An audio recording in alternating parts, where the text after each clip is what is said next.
మరి ప్రియులు ఎస్సి సన్నీ గారు, అలాగే వెంకటరమణ గారు, వీరందరికీ కూడా ప్రభు నామంలో మా ప్రేమ వందనాలు తెలియజేస్తున్నాను.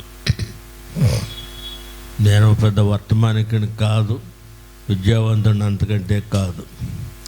వయసును బట్టి, మాకున్న బాంధవ్యాన్ని బట్టి ప్రియులు మా మధ్యకి రావాలి అని కోరగా ప్రార్థన చేసి ఈ స్థలానికి రావటం జరిగింది. 2.5 సంవత్సరాలుగా నేను కొంత బలహీనుడయ్యాను, పెరాలసిస్ వచ్చింది. మా ప్రాంతాల్లో కూర్చునే పని చేస్తున్నాను, కింద కుర్చీలో కూర్చునే పని చేస్తున్నాను, నిలబడి చేయట్లే. శరీరం అనుమతించడం లేదు, ఆత్మ అనుమతించినా కానీ శరీరం అనుమతించడం లేదు. ఏమైనా కానీ ఇంత సుదూర ప్రయాణం చేయాలంటే అంచెంచెలుగా వచ్చాను. నేను మధ్యలో ఒక చోట ఆగి కొన్ని గంటలు విరామం తీసుకుని రావటం జరిగింది. ప్రభు కృప చేత రాత్రి ఇంచుమించు 11:30-12 మధ్యలో ప్రభు క్షేమంగా చేర్చారు. అందుని బట్టి ప్రభువును స్తుతిస్తూ ఉన్నాం. దేవుని వాక్యాన్ని చదువుకుందాం. సమయం 10:30. నాకు ఇచ్చిన సమయంలో నేను ముగించడానికి ప్రయత్నం చేస్తాను. న్యాయాధిపతుల గ్రంథం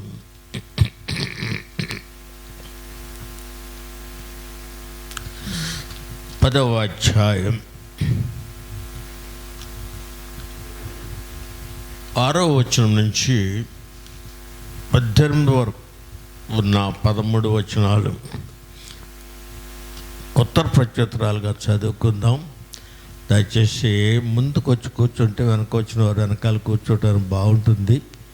అది సంఘ క్రమము, ప్రభు క్రమం. అది పంక్తులుగా కూర్చోబెట్టిన ప్రభు క్రమం, దేవునింటికి క్రమం. ముందుకు వచ్చేయండి. Thank you all. రండి, వెనక ఉన్నవారు కాడ ముందుకు వస్తే చక్కగా ఉంటుంది. న్యాయాధిపతుల గ్రంథం 10వ అధ్యాయం 6వ వచనం నుంచి చదువుతున్నాను. ఒక వచనం నేను చదువుతాను, ఒక వచనం మీరు కలిసి చదువుతారు. ఇశ్రాయేలీయులు యెహోవా సన్నిధిని మరలా దుష్ప్రవర్తనులైరి. వారు యెహోవాను విసర్జించి ఆయన సేవ మానివేసి బయలులు, అష్టారోతులు అను సిరియనుల దేవతలను, సిదోనీయుల దేవతలను, మోయాబీయుల దేవతలను, అమ్మోనీయుల దేవతలను, ఫిలిష్తీయుల దేవతలను పూజించుచూ వచ్చిరి. ఇశ్రాయేలు మీద ఉండగా ఆయన ఫిలిష్తీయుల చేతికి, అమ్మోనీయుల చేతికి వారిని అప్పగించను కనుక వారు ఆ సంవత్సరము మొదలుకొని ఇశ్రాయేలీయులు అనగా యొర్దాను అద్దర్నున్న గిలాదునందలి అమోరీయుల దేశములు కాపురం ఉన్న ఇశ్రాయేలును 18 సంవత్సరములు చితకగొట్టి అణచివేసిరి. మరియు అమ్మాయిలు యూదా దేశస్తులతోనూ బెన్యామీనులతోనూ ఎఫ్రామీయులతోనూ యుద్ధము చేయటం యొర్దాను దాటిరి గనుక ఇశ్రాయేలీయులకు మిక్కిలి శ్రమ కలిగను. అప్పుడు ఇశ్రాయేలు, మేము నీ సన్నిధిని పాపము చేసి ఉన్నాము, మా దేవుని విడిచి బయలును పూజించి ఉన్నాము. యెహోవాకు మొర్రపెట్టగా యెహోవా ఐగుప్తీయుల వశంలో నుండి, అమ్మోరీయుల వశములో నుండి, అమ్మోనీయుల వశములో నుండి, ఫిలిష్తీయుల వశములో నుండి మాత్రము కాక సిదోనీయులను, అమాలేకీయులను, మయోనీయులను మిమ్మల్ని బాధపరిచినప్పుడు వారి వశంలో నుండి నేను మిమ్మల్ని రక్షించిదిని కదా. అయితే మీరు నన్ను విసర్జించి అన్య దేవతలను పూజించదురు కనుక నేను ఇక్కడను మిమ్మల్ని రక్షింపను. పోయి మీరు కోరుకున్న దేవతలకు మొర్ర పెట్టుకుని మీ శ్రమ కాలమున అవి మిమ్మల్ని రక్షించలేమో అని ఇశ్రాయేలుతో సెలవిచ్చు. అప్పుడు ఇశ్రాయేలు, మేము పాపము చేసి ఉన్నాము, మీ దృష్టికి ఏది అనుకూలమో దాని చొప్పున మాకు చేయము, దయచేసి నేడు మమ్మను రక్షింపమని చెప్పి యెహోవాను సేవింపాలని తమ మధ్య నుండి అన్యజాతులు తొలగింపగా ఆయన ఆత్మ ఇశ్రాయేలులకు కలిగిన దుర్వస్థను చూచి సహింపలేకపోయాడు. అప్పుడు అమ్మోనీయులు కూడుకొని గిలాదులో దిగి ఉండిరి, ఇశ్రాయేలును కూడుకొని మిస్పాలో దిగి ఉండిరి. కాబట్టి జనులు అనగా గిలాదు పెద్దలు అమ్మోనీయులతో యుద్ధం పూనుకొని వాడు గిలాదు నివాసులకు అందరికీ ప్రధానుడు అని ఒకరితో ఒకడు చెప్పుకున్నది. ప్రభు మాటలు మన వినికిడిలో దీవించినట్లు చిన్న ప్రార్థన చేసుకుందాం. అద్వితీయ సత్యదేవ, ఆది సంభూతుడా, ఆకాశ మహాకాశంలో పట్టజాలని దేవ, ఈ అపరంజి వంటి పాదములకు ఉదయకారులు పూజించి నమస్కరిస్తున్నాం. ఆరాధనకు యోగ్యుడవు, పూజకు అర్హుడవై ఉన్నారు. మీకు స్తోత్రాలు.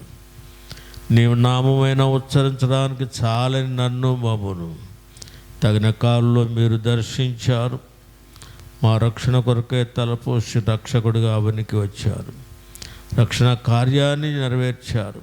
మా పక్షముగా మా శిక్ష యావత్తు మీరు అనుభవించారు.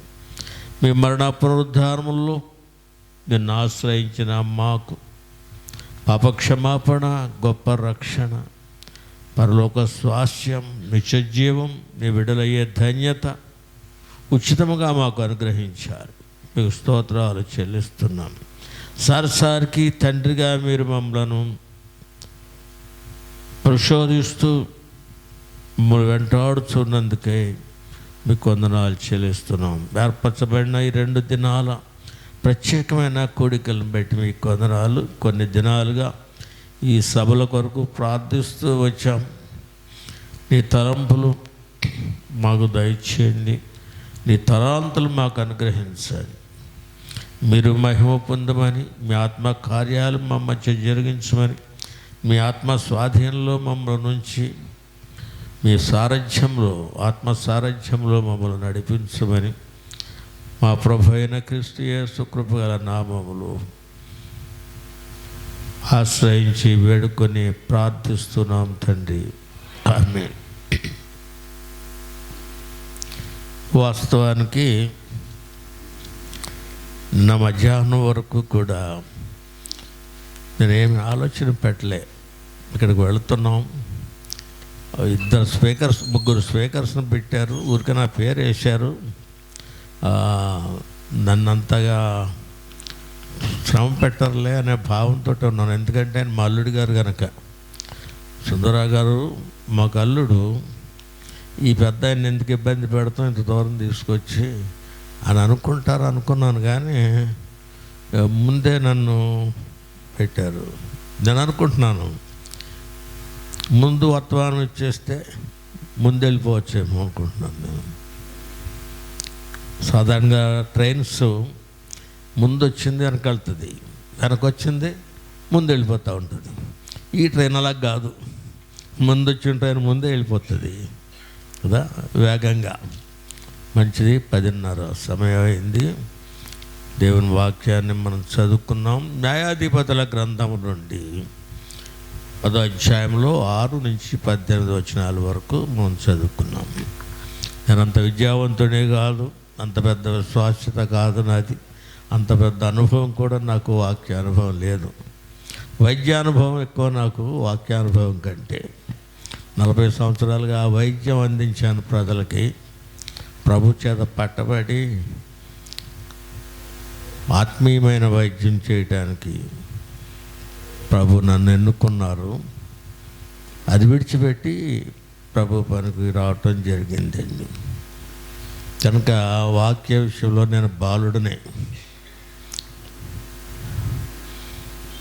న్యాయాధిపతుల గ్రంథంలో చదువుకున్నాం. ఈ గ్రంథంలో చివరి అధ్యాయానికి రండి, ఒక్కసారి చివరి మాట చదువుకుందాం.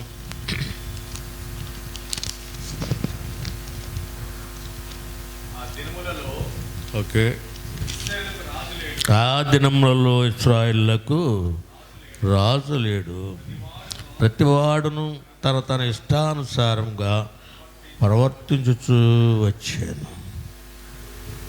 ఈ మాట ఈ గ్రంథంలో దఫదఫాలుగా మనం చూస్తాం. న్యాయాధిపతులు ఆ దినాల్లో దేవుడు న్యాయాధిపతులను ఏర్పరిచాడు. ఏ దినాలు? మొదటి అధ్యాయం 1వ వచనంలో చెప్పాడు. యెహోషువ మృతి చెందిన పిమ్మట అన్నాడు, కానీ ఆ మృతి చెందక ముందు నుంచి కూడా కొన్ని సంగతులు ఈ గ్రంథంలో మనం చూడగలం. యెహోషువ కాలంలో మరికొన్ని సంగతులు మనం గ్రహించగలుగుతాం. మోషే యొక్క సేవకుడు యెహోషువ. మోషే మృతి చెందిన తర్వాత యెహోషువ అప్పగించబడ్డాడు పనికి. మోషే కంటే అధికమైన విజయాలు సాధించాడు, యుద్ధాలు చేశాడు, విజయాలు సాధించాడు, జయశీలుడు మోషే కంటే ఎక్కువగా. ఇశ్రాయేలును దేవుడు మోషే తర్వాత యెహోషువకు అప్పగించాడు.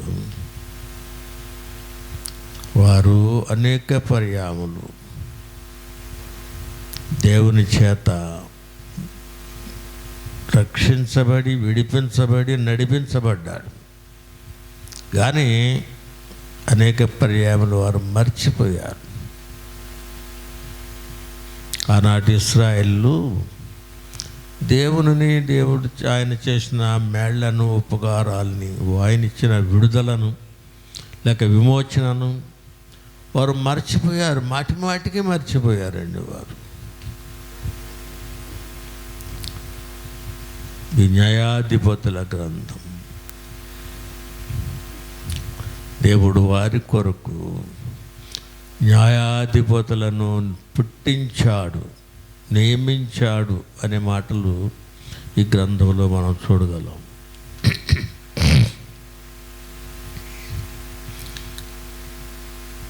ఈ గ్రంథములో 12 మంది న్యాయాధిపతులు ఉన్నారు. వారు కాకుండా అదనంగా మరొక న్యాయాధిపతులు కూడా ఉన్నారు.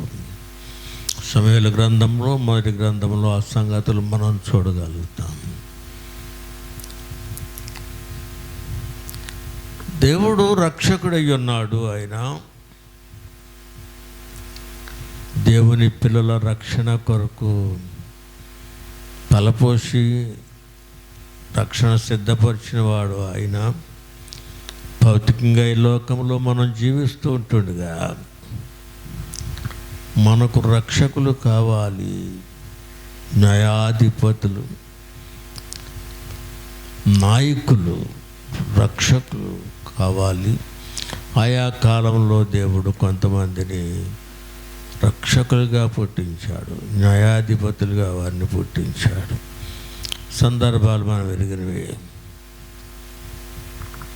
మరి ఈ దినాన్న ఈ మిస్పా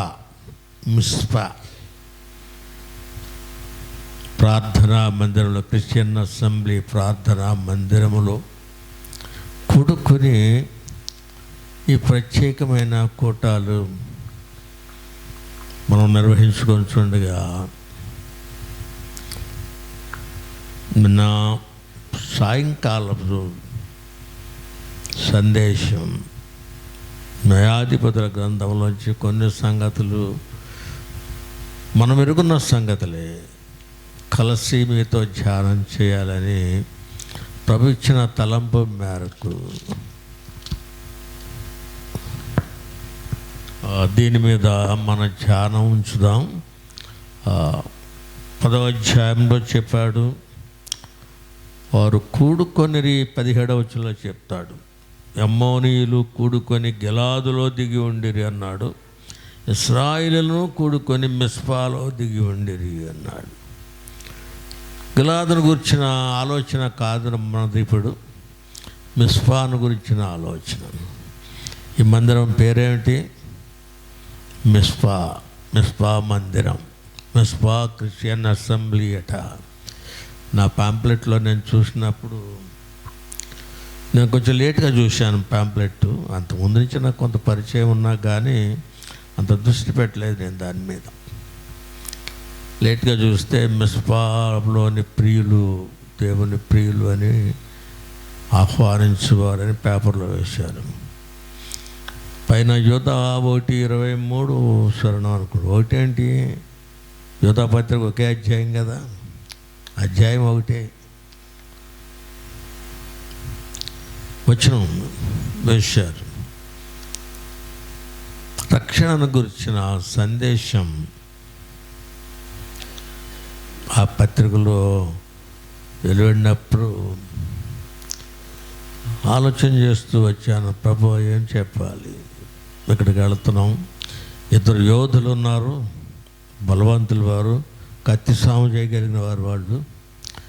నాకేది చేత కాదు, ఎట్లాగా అని ప్రార్థనాపూర్వకంగా రావటం జరిగింది. ప్రభు ఇచ్చిన తలంపులు కొన్ని మీతో కలిసి పంచుకోవటానికి ప్రయత్నం చేస్తున్నాను.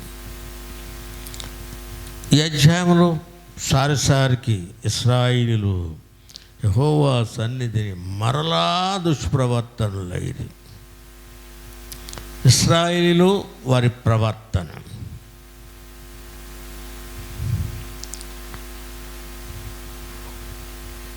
పరిశుద్ధాత్ముడు దేవుని ప్రజలు వారి ప్రవర్తన తీరు ఎలా ఉండాలో రాస్తున్నాడు. సొలొమోను మహారాజు దేవుని తర్వాత 2వ స్థానం ఆక్రమించిన జ్ఞాని.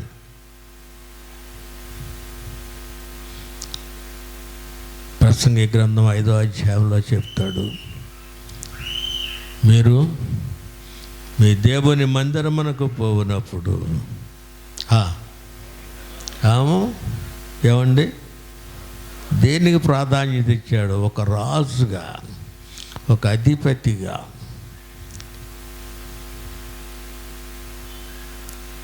తన అవగాహన చేసుకున్నాడు. తన ప్రవర్తన గురించి తాను పరితపించాడు.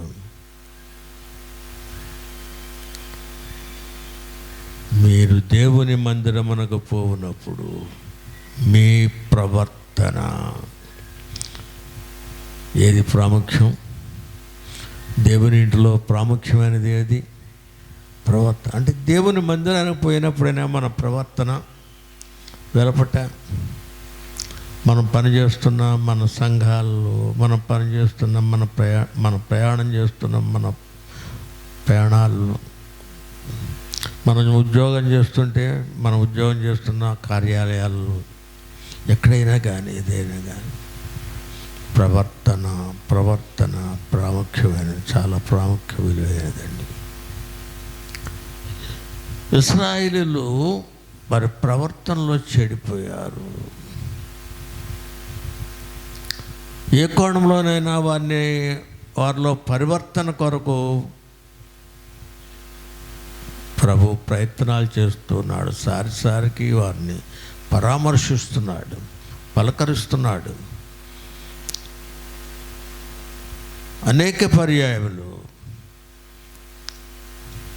వారిని విమోచించాడు. అయినను 78వ కీర్తనలో చెప్తాడు, అయినను వారు విడిచిపెట్టారు, మర్చిపోయారు, ఏమేమో చెప్తాడు.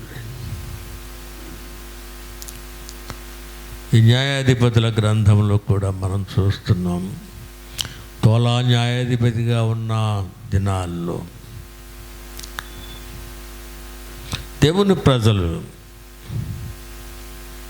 ఇశ్రాయేలీయులు 6లో చెప్తాడు, యెహోవా సన్నిధిని మరలా దుష్ప్రవర్తనలయ్యారు. దేవుని సన్నిధిలో మనం ఎలాగో ప్రవర్తించాలి అది మనం ఎరగాలని. వారు దుష్ప్రవర్తులు అన్నాడు, దోషులయ్యారు అన్నాడు. చాలా చోట్ల వారు దోషులయ్యారు అన్నాడండి. అందుకే వారి ప్రవర్తనను బట్టి, వారి పాపమును బట్టి ప్రభు వారిని శిక్షించాడు. నేటి దినాలు నీవైనా నేనైనా దేవుని శిక్షకు అర్హులం. ఎప్పుడు అంటే మన ప్రవర్తన సరిలేనప్పుడు, మన పాపమును బట్టి ప్రభువు శిక్షిస్తాడు. పాపిని ప్రేమించే ప్రభువు పాపమును బట్టి శిక్షించే ప్రభువు, పాపమును ద్వేషించే ప్రభువు. ఆయన పాపిని ప్రేమిస్తాడు, పాపమును ద్వేషిస్తాడు. మానవుడు పాపమును ప్రేమిస్తున్నాడు, పాపుల రక్షకుడైన దేవుని, నిజ దేవుని ద్వేషిస్తున్నాడు. ఇశ్రాయేళ్ల అనుభవం అదే, వారి అపరాధం అదే, వారి దోషం అది.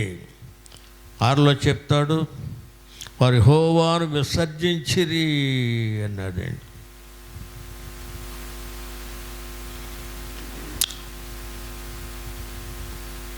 నిజదేవుడు, నిజరక్షకుడు, ప్రపంచంలో నిర్మాణకుడు, జగద్రక్షకుడు, జగద్ నిర్మాణకుడు ఆయన. అలాంటి ప్రభువుని విడిచిపెట్టారండి వాళ్ళు. రోమాపత్రిక మాట అధ్యాయంలో చెప్తాడు, వారు దేవునికి ప్రతిగా సృష్టములను పూజించారు అన్నాడు.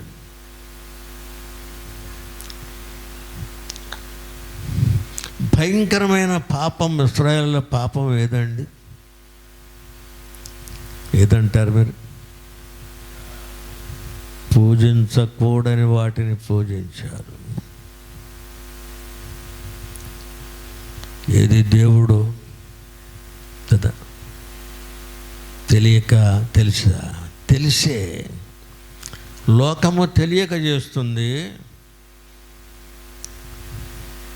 దేవుని పిల్లలమైన మనము తెలిసి చేస్తున్నాం. వారు చూడండి, వారు యెహోవాను విసర్జించిరి. నంబర్ 1, 1 దుష్ప్రవర్తన అన్నాడు. 2 దేవుణ్ణి విసర్జించారు అన్నాడు. 3 ఆయన సేవ మానివేసి. సేవకులు సేవ చేయాలి. ఎవరు సేవ చేయాలి? దేవుని సేవ చేయాలి. సేవ మానేశారంటండి లేవీయులు. వారు సేవ మానివేసి ఇక్కడ కొన్ని పేర్లు ఇచ్చాడు, అన్నీ చెప్తూ అన్నాడు. పూజించుచు వచ్చి, వాటికి జోలికి నేను పోవట్లే, మనకున్న పరిస్థితులను బట్టి నేను వాటి జోలికి పోను. పూజించకూడని వాటిని వారు పూజించిరి. ఇక్కడెక్కడో చూశాను, ఆయన పూజార్హుడు.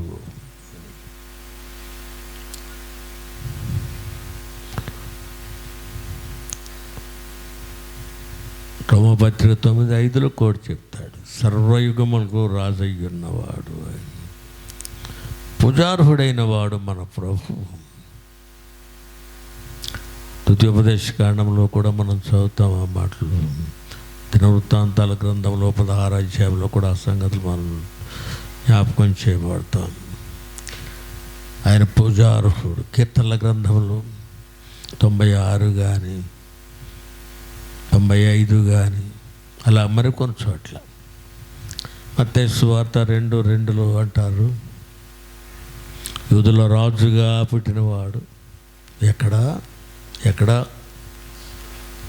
మేము ఆయనను పూజింపవచ్చితేమి అన్నారండి.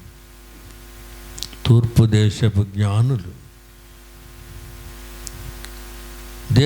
దేవునిగా ఎరిగారు. వాళ్ళు పూజార్హుడైన దేవుని పూజించడానికి వచ్చారు. వారు ఎంత దూరం, ఎంత ప్రయాసపడ్డారు, వారు ఎంత ప్రయాణం చేశారు. ప్రభువును పూజించారు. 2:10 చెప్తాడు, వారు ఆయనను పూజించారు అని. ఆ పూజా వివరాల భాగంలో మనం చూడగలుగుతున్నాం. మెట్టుకు మన దేవుడు, ఈయన పూజార్హుడైన దేవుడు. ఆయన అధిక స్తోత్రము పొందతగినవాడు. ఆ దేవుని వారు దేవునిగా గుర్తించలేదండి. దుష్ప్రవర్తన చెందారు, ఆయనను విసర్జించారు, ఆయన సేవ మానివేశారు, ఆయన పూజించుచూ వచ్చారు. వాళ్ళు చేసిన గొప్ప నేరాలు ఆ భాగంలో రాస్తారు. దాని ఒక్కొక్కటిగా మనం తలపోస్తే కొన్ని దినాలు మనం దాని మీద ధ్యానం చేయవచ్చు. మరి అప్పుడు ఏమైంది? 7వ వచనం చెప్తాడు, యెహోవా కోపాగ్ని ఇశ్రాయేలుల మీద మండగా అన్నాడండి. 10లో చదువుతారా? మేము నీ సన్నిధిని పాపము చేసి ఉన్నాము, మా దేవుని విడిచి బయలులను పూజించి అన్నాడండి. దేవుని విడిచారు, దేవతలను వెంబడించారు. ఒకరిని విడిచారు, విడిచింది ఒక్కడనే విడిచారు, వెంబడించింది అనేక మంది. పైన లిస్ట్ ఇచ్చాడు, ఎవరెవరు ఆ దేవతల వివరాలు ఇచ్చాడు. వారందరినీ వెంబడించారు. ఏది విడువాలో అది విడవలేదు, దేన్ని వెంబడించాలో దాన్ని వారు వెంబడించలేదు. ఎవరిని వెంబడించాలో వారిని ఆయనను వారు వెంబడించలేదు. పౌలు రాస్తాడు తన పత్రికలో రాస్తున్నప్పుడు చాలా పర్యాయం, వాటిని విసర్జించండి, వీటిని వెంబడించండి, వాటిని విసర్జించండి, వీటిని వెంబడించండి అని పత్రికలో మనం చూస్తూ ఉంటాం. దేవుని ప్రజలు వారు, దేవుని చేత ముద్రించబడిన వారు, లేక దేవుని చేత ప్రత్యేకించబడిన వారు, అనేక పర్యాయములు దేవుడు వారిని విమోచించాడు. ఎన్నో కోణాల్లో ప్రభు వారికి విడుదలనిచ్చాడు, అభయం ఇచ్చాడు. అయినా వారు దేవుణ్ణి మర్చిపోయారు, విసర్జించారు. అంటే చాలా భయంకరమైన మాట అది.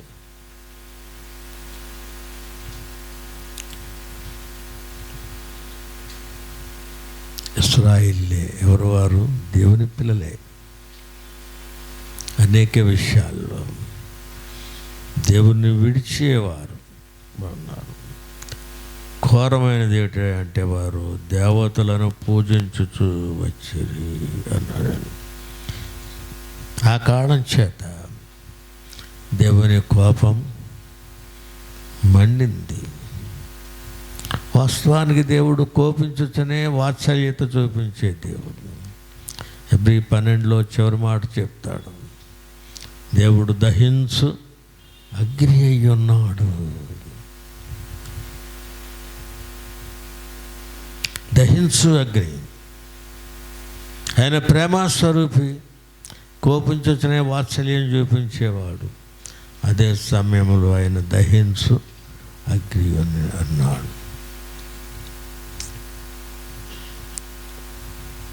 ఇశ్రాయేలీయులకు మిక్కిలి శ్రమ కలిగాను.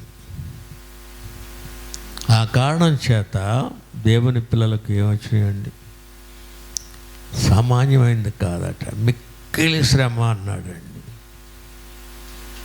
మోషే కాలంలో శ్రమించారు, యెహోషువ కాలంలో వారు శ్రమపడ్డారు.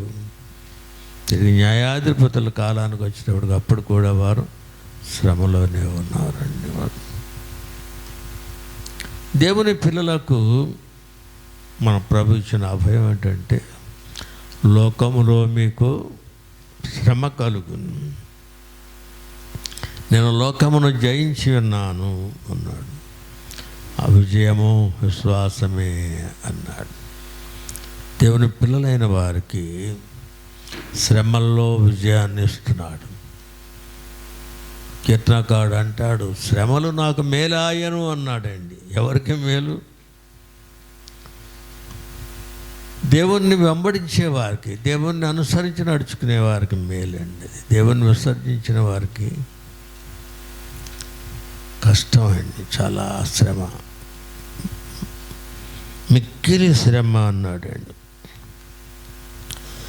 సరే అన్నాడు. అప్పుడు ఎప్పుడు? శ్రమకు తాళలేనప్పుడు కదా, వ్యాధికి తాళలేనప్పుడు, బాధకు తాళలేనప్పుడు, అప్పుడు ఇశ్రాయేలు